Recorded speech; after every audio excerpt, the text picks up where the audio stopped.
What's up, guys? Welcome back to my channel and to my face. You guys haven't really seen my face the past couple videos, so I am back and totally switching gears in this video, coming back to relationship topics.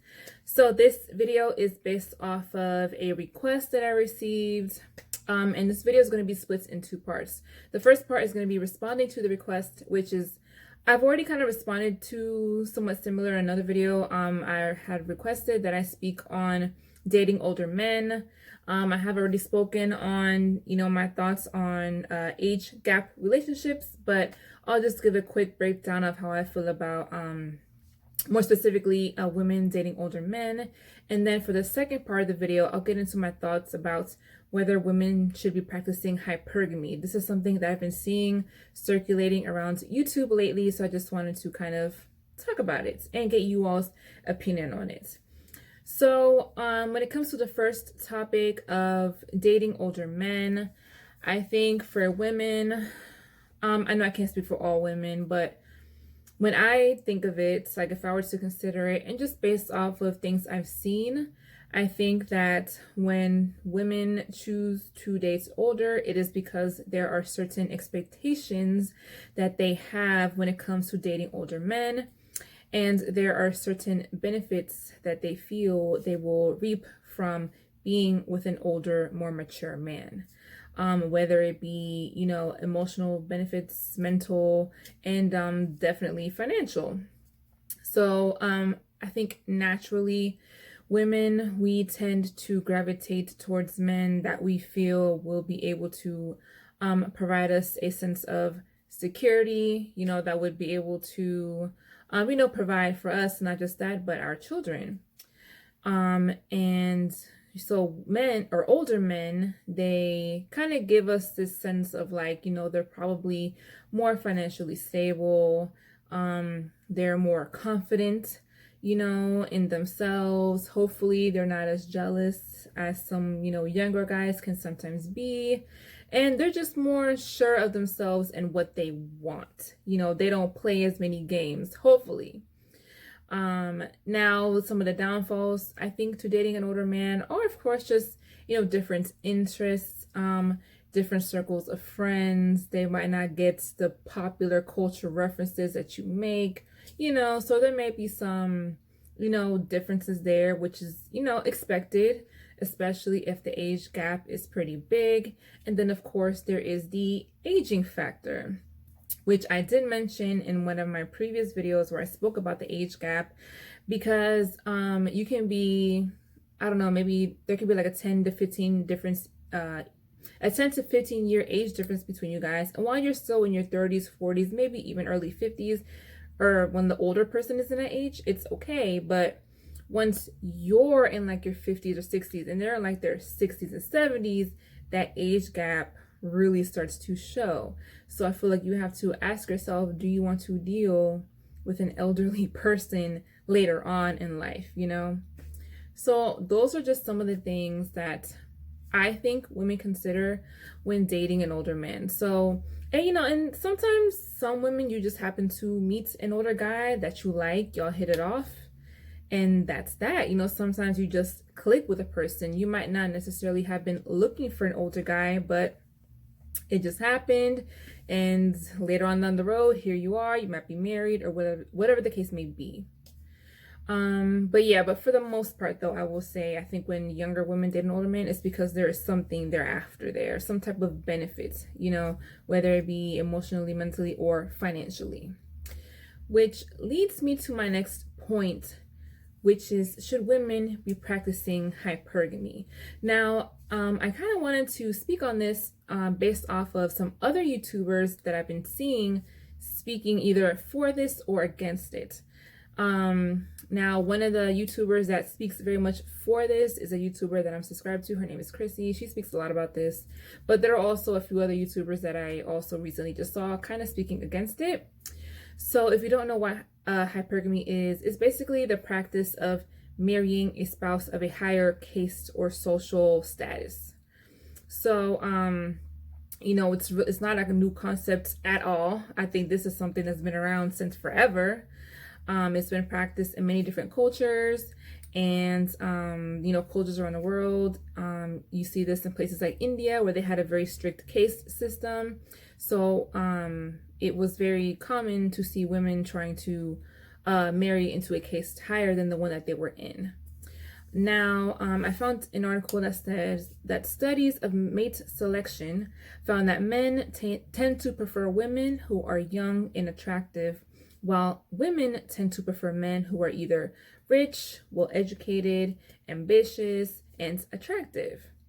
And psychologists also think that this goes back to the inherent like biological primal desires that men have to seek women that would be able to carry healthy babies, as well as that biological inherent desire women have to seek a man who will be able to provide the necessary resources for their family's survival. So I think this is one reason why some women will seek older men, because in theory, an older man, they had more time to gather wealth and status. So it's kind of like an easy jump into that social or, financial bracket for a woman. And so these days, though, it seems like, at least here in the US, I don't know if hypergamy was really ever like a big thing, but it seems like it's kind of decreased a little bit. And for the most part, people in this time are settling with people usually within their same social status, or like they're basically like your social equal. So and then women that do tend to, try to seek women that are more well off, they'll be labeled either gold diggers or stuff like that, which granted, some are, but I don't think that's always necessarily the case. Now, if any of you guys out there know who Chrissy is, like I said, she promotes this a lot, but she especially promotes this specifically to Black women.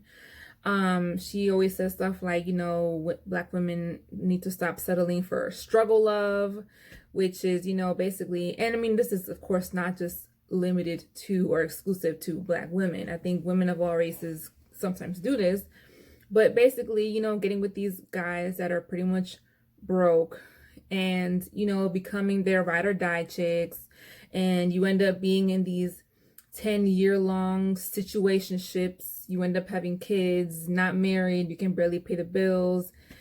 And it's like women in those situations, even though it's kind of crappy, they take pride in like, yeah, I'm that ride or die, I'm gonna be there for my man no matter what, even though it may not be the most beneficial situation for them. At the end of the day, love doesn't pay the bills. So she speaks out against that.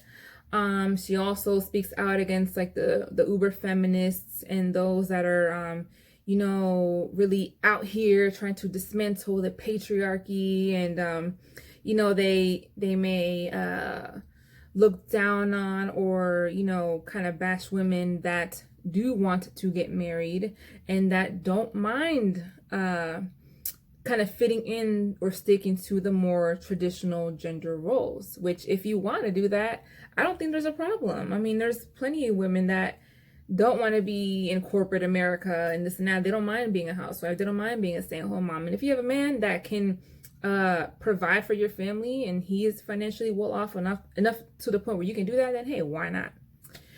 And so those are just kind of things that she speaks about. And honestly, I'm not mad at the idea.